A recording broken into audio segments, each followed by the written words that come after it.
Greetings and welcome to the Healthy Sales Chick Show. I'm Nancy White, the host of this show, and here we love to talk about our healthy mind, our body, and our spirit.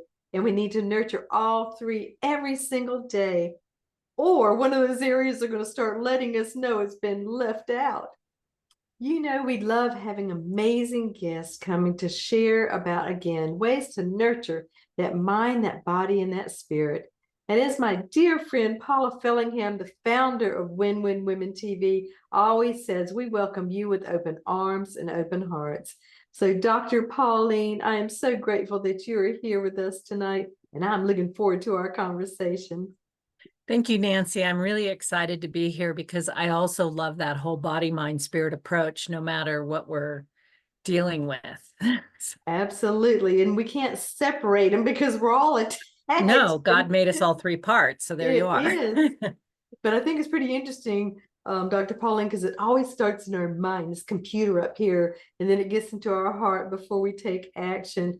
But we always need to continually nurture that mind and that body and that spirit. And we're going to learn some amazing things from Dr. Pauline today because she is so gifted. The Lord has blessed her with a gift about helping marriages. And that is something that is so, so important.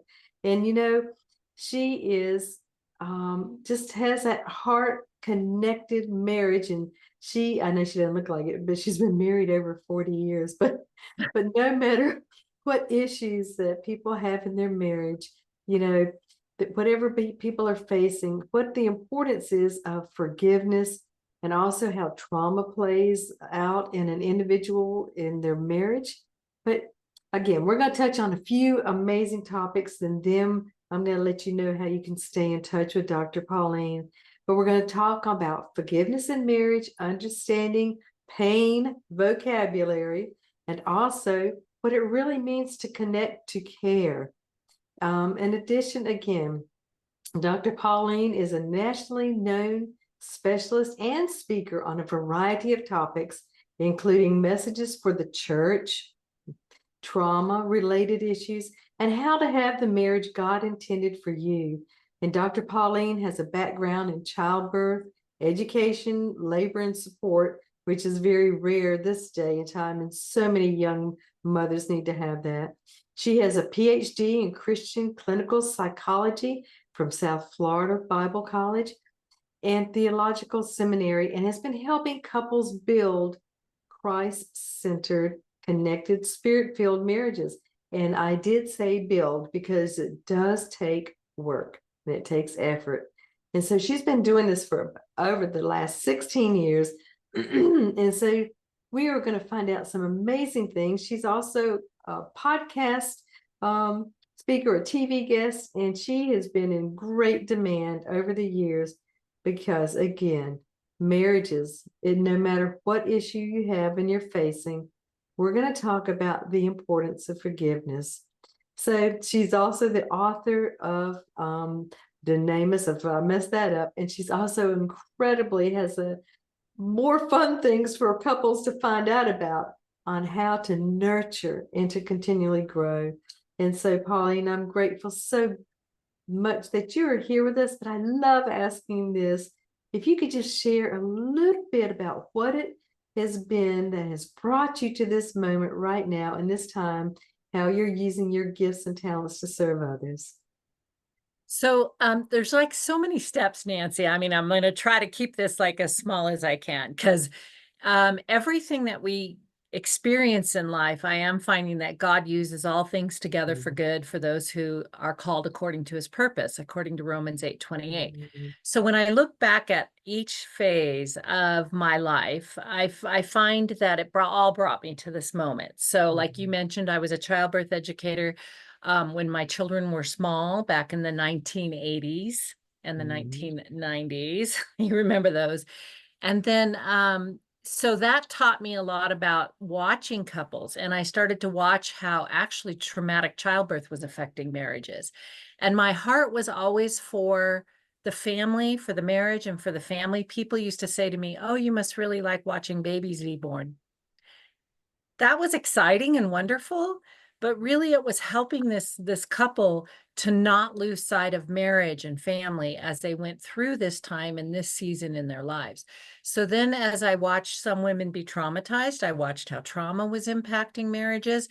I had trauma myself as a young person. I know how it impacted my marriage. All that brought me to this place. And then finally, and I loved I the psychology piece. I got a psychology degree in 1982, and then a week later I got married, and then God said have children, and then I was like, okay, but I always wanted to come back to it. But then I gave my life to the Lord. And when you give your life to the Lord, then you have to really be patient and you have to listen. And I knew that he would have me doing something really like international, believe it or not. I had a word from the Holy Spirit. And so I have helped people overseas. I mean, with Zoom these days, we can do that. I've spoken on, international podcasts and different things like that as well, and worked with people from all over. So one day I did feel when my children were older that I was released by God to go back to school and get my graduate degree. So to be honest, Nancy had no idea what he was going to do with me. Just get the degree. And so I worked on that, had to do about 4 classes in marriage, literally did my marriage classes, reading the textbook this way. Okay, that's never going to work. Okay, that's never going to work. Because I'd been married, for over 20 years by then. And I'm going, that's never going to work. And so I told God, and you know what it's like when you tell God something, right? I said, I do not want to be a marriage counselor. It was like a whole lot of work. And it seemed like very little return. Because at that time, it seemed like success rates were running about 10 to 15%. And counselors thought that was just fine, even Christian counselors. And I thought, I don't think that's fine. So then God introduced me to a model and a method, as you mentioned, that helps couples to understand heart language, how to connect at the heart, how to have Christ in the center of it, and also how to actually walk through things like, how's my pride getting in the way? How's my bitterness getting in the way? How's my self-focus and selfishness getting in the way? Because when people, sorry, when people are bitter, they don't want to hear what the other person has to say. So when people come into my office now, I just assume that, the man is 50% of the problem and the woman is 50% of the problem. The husband is 99% self-focused and the wife is 99% self-focused. So, I have to teach them how to care for each other, see the other person. If I'm caring for my husband's heart, he's caring for my heart the way I need it cared for, not the way he thinks I need it cared for, not the way I think he needs it cared for, but to really build understanding that we're both going to get exactly what we need, and we don't have to be grabbing and pulling at each other to get it. So that's kind of how I ended up here. And then God said, do marriage counseling. And what shocks me is how much I'm enjoying it, because this is a way to really see marriages do what I call flip onto a heart-connected adventure. And I love watching that happen. I And know being part of before it. and afters are huge, aren't they, Dr. Pauline? They're Yeah. just, it's so fun to, and I do this in an intensive model, Nancy. So it's like 5 days for 3 hours a day. And there's lots of homework. And you mentioned Dunamis Marriages, my counseling center, and then the workbook, which there's lots of homework in there too, but you can actually buy the workbook and just work together if you feel like you can do that. But day 4, it's so funny to watch, like day 3, they might still be fighting me a little bit. And almost inevitably on day 4, they come in and they're like, we get it. Oh, It's almost always, they're exhausted by day 4 because I'm really, pushing them, and we're doing precept upon precept, because I don't like long-term counseling, like that weekly counseling, because they have enough time to undo everything we did last week, and we're almost starting over every single week. And so with this model, I teach you something, I have you go home and practice it, you come back, I teach you some more, and we just keep building. And you mentioned like pain words. So I have them identify what their heart language is. Remember I said the way they need, not the way I need. So this is the golden rule, do unto others as you would have them do unto you. And what is the one thing we all want? There's one thing we all want. Do you know what it is? That love and acceptance. To be loved, accepted, and understood the way that we are. Not your way, not my way, but for me, my way, for you, your way. So my dumb example is kind of like, well, if your favorite ice cream is vanilla and my favorite ice cream is chocolate, do you want me to bring you chocolate ice cream? No, and I wouldn't want you to bring me vanilla either. So we have to learn what that's about. It is. It sounds like you have a boot camp, Dr. Pauline. Almost. It is. And I'll follow up with people later too to make sure they're doing it, because really, Nancy, once they've learned the tools you mentioned at the beginning, the building, what I'm basically doing is giving people tools to build the marriage that God intended for them. And once they know the tools, I will, teach them how to use those tools, and I will coach them on that. But I'm not going to go home with you. So you have to decide what you're going to do afterwards. And it really is what you choose to do with what I give you as to how successful this will be. Isn't it amazing when we give up and let God, when we finally say, Lord, I've tried it enough my ways. Let's try it your way. Let's do it your way and not my way. And that surrender of being open and vulnerable to be able to release, to receive, Dr. Pauline, is huge. And people, I'm sure that you love talking about seeing, the before and after and when it flips, whatever. They're really spending an incredible amount of investment of their time and their energies, but for the long run. I mean, for the harvest that's going to be coming in for years and years. Yes. Is huge. I am sure. It really is. And it's not only for just the marriage, but Nancy, I would say our parents are just damaged people. It's just a fact. I'm not trying to make any of these parents terrible. It's just a fact. And so they damage us, we damage each other. And if we don't get this figured out, we damage our children. But if we can get this figured out, we can now show our children a different way to love and be married. And we can flip the damage for generations. Amen. And I think when we think about it too, my mom did the best that she could. She was a widow and was raising 4 children by herself. And so, so when we look back, but the things go on from generation to generation. We pass things on, good, bad, and ugly. And so, but I love it. So when you talk about forgiveness, Dr. Pauline, forgiveness in marriage, some people, not me, I've never been stubborn or want to have it my way. And if it's not my way, then it's the highway. But but how do you help people to navigate that forgiveness where they don't feel like they're being taken advantage of? They don't feel like, I'm right, he's wrong, or she's wrong, I'm right. How do you help people to navigate that forgiveness? So all of us come into our marriages with damage. I mean, that's it's just a fact. Our hearts are damaged and we're wanting to heal our hearts. One of the things we come in with, of course, is our hurt and our pain from things that have happened to us, not just our parents, but could be siblings, could be teachers, could be other people. They do things and that's damaged us. And so we carry that damage inside of us. We tend as Christians to say, oh, well, I just choose to forgive that person, but we're still kind of carrying it with us and it keeps coming back. And so to me, what I see happening is that the enemy it says that he slings his fiery darts at us.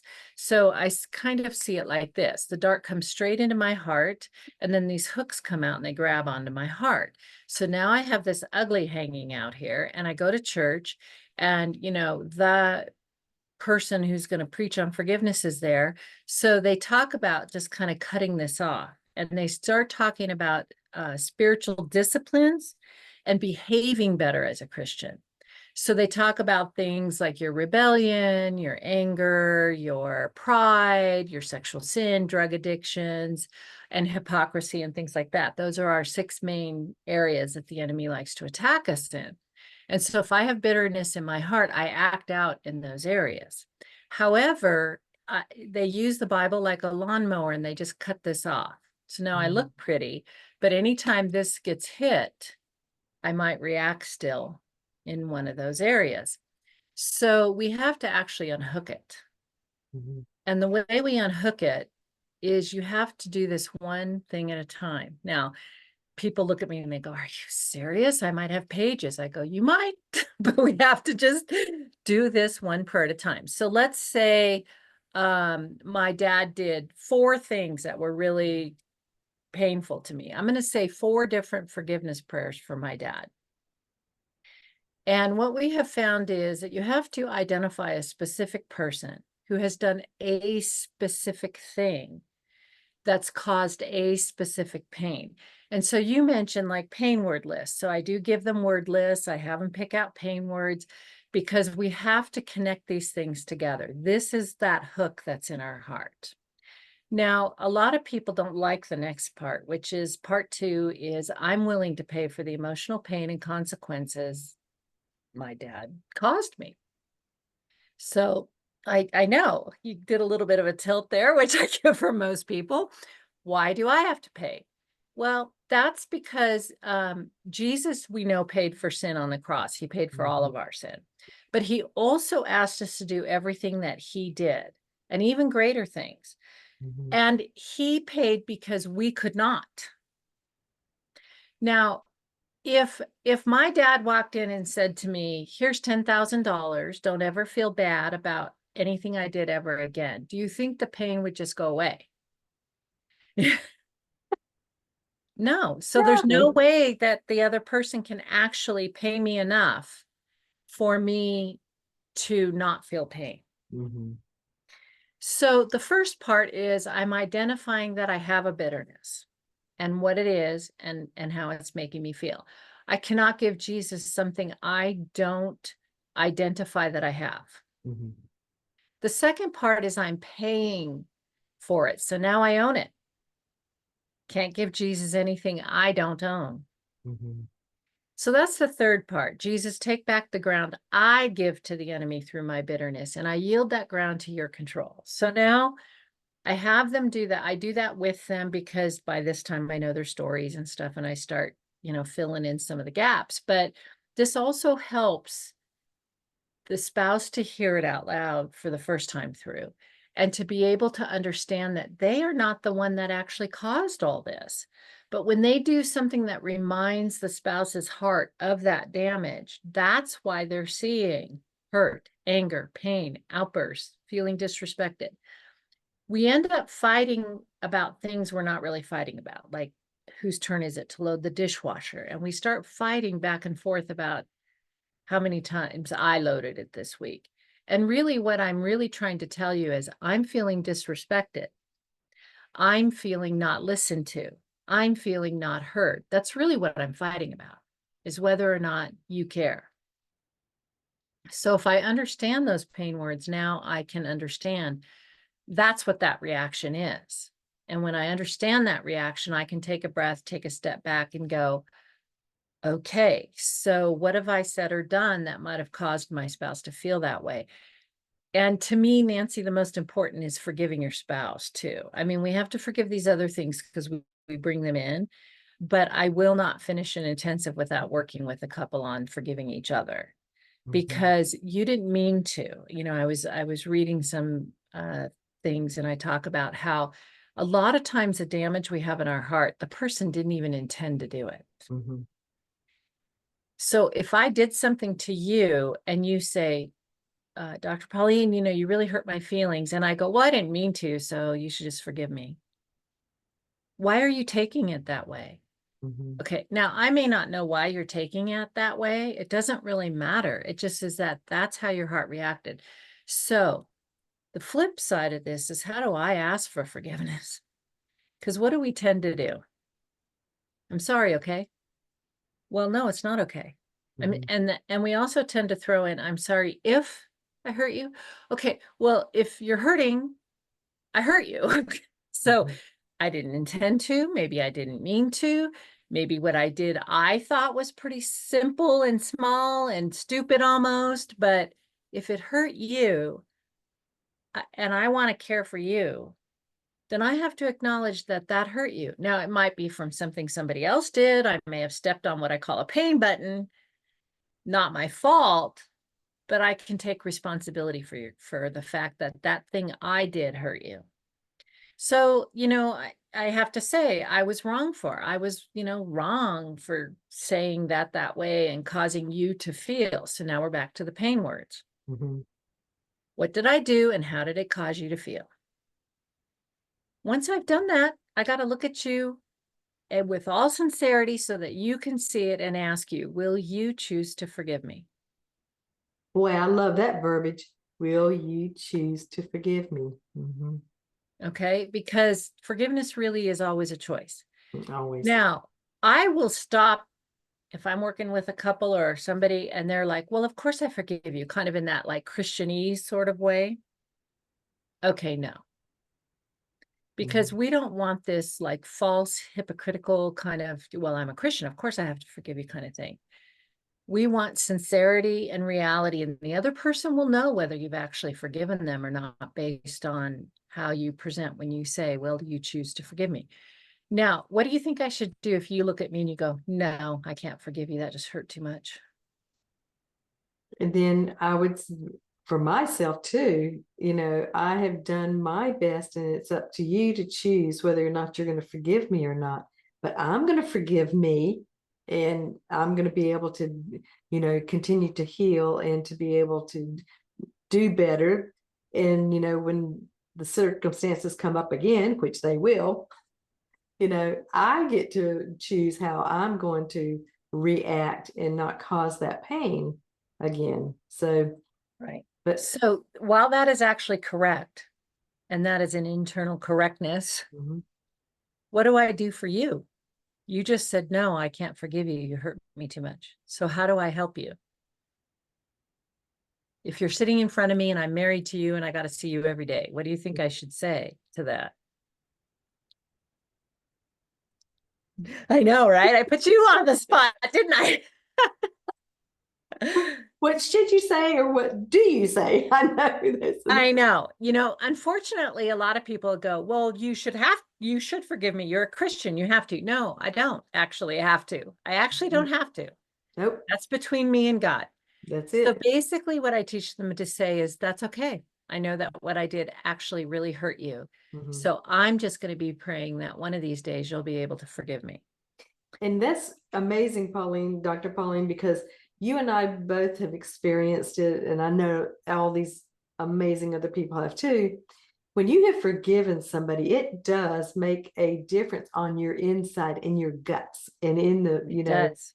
it does. You can feel the release. You can feel just, all of a sudden the lightness and this, that anger, that bitterness, that, gnawing at everything. And when somebody mentions something again, it's like pulling off the scab and causing it to, fester again. But when you've really forgiven somebody and, really sincerely, you are the one that experiences that Right. freedom and that renewal. And it's the same, we've talked about it before. Forgiveness is like you're in a vessel and it's got acid in it. And when we don't forgive somebody, it's just the acid that's eaten inside of us. Right. They're off living And their then, life. They're not being destroyed from the right. inside And out. that affects you body, mind, and spirit. It does. The Bible talks about it rotting your bones. Mm-hmm. Your relationship with God is impacted. Your relationship with other people is impacted. And, but let me just say this, Nancy, when I start people on this journey, it actually isn't one and done. In other words, they bring me their list and we go through it, but I have them the next day look at the list again. And if they read Mm-hmm. something and it's like, oh, that still bothers me, pray it again. The same, I choose to forgive, causing me to feel. And you keep doing that until, like you said, it's completely disconnected and you don't feel anything when it comes up again. That's when you know stuff. I can't tell you how long that'll take for Mm-hmm. each thing or each Mm-hmm. person. But really, if you just keep praying it every day until, it disconnects. And I had to do that for church leaders, Christians, from things that happened 30 years ago. And I go down this really big hill on my way to my office, and there's a church at the bottom, and it would remind me to start praying through all of this. And it was like 2 weeks every day, just driving, praying out loud so that the enemy will know I'm serious. And One day after 2, 3 weeks, I came over the crest of that hill. I saw the church. I started to pray. And all of a sudden I realized none of it bothered me anymore. Mhm. And, so it can be what I called layered bitterness. Like you could do Mhm. something that reminds my heart of what somebody else did. So now I'm mad at you, but this other thing might have opened up again too. So Mhm. what I do is I go back to this first thing. I just prayed again, don't want to give the enemy any foothold. And then I just forgive you. I don't need to say, oh, you shouldn't have talked to me like that or anything, because you didn't know. So what, Mhm.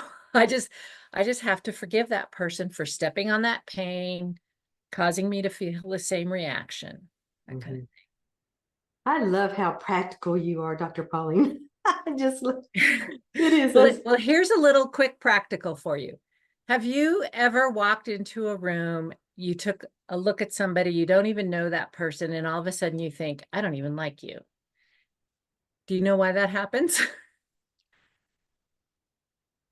I don't know because I don't think I've felt that way. I know. Well, you're lucky. But some people go, yeah, well, it's because that person is somehow reminding you of somebody who's Mhm. caused a damage. And that's the Lord's way of saying you still have a bitterness here. It could just be the way they look. It could be their tone of voice. It could be their posture. It could be an expression they use. And you're standing there just going, I don't even know why I don't like you. I don't even know you. And I have a lot of clients who tell me, yeah, that's happened. Mhm. And so I'm like, okay, so start asking yourself, who is this reminding me of, and what do I need to pray forgiveness for? Mhm. And it's just a really practical way to just go, wow, yeah. It You may diffuses find it. out that they're Mhm. a perfectly fine person. You may find out they are kind of an icky person you don't want to be friends with, but that happens. I know. And you don't have to love and be with every single person in the world either. So, No, no, no, no. no. I knew our time was going to run, run, run, run, run. I So know. when you talk with about, you talked just a little bit about understanding that pain language. Um, so even when you're around other people and you are observing and listening, what are some things that keep coming up as far as that pain language or that couple and I love this verbiage, you always blah blah blah blah blah. And I'm sitting there going, how can you Oh, yeah. always do something? Yeah.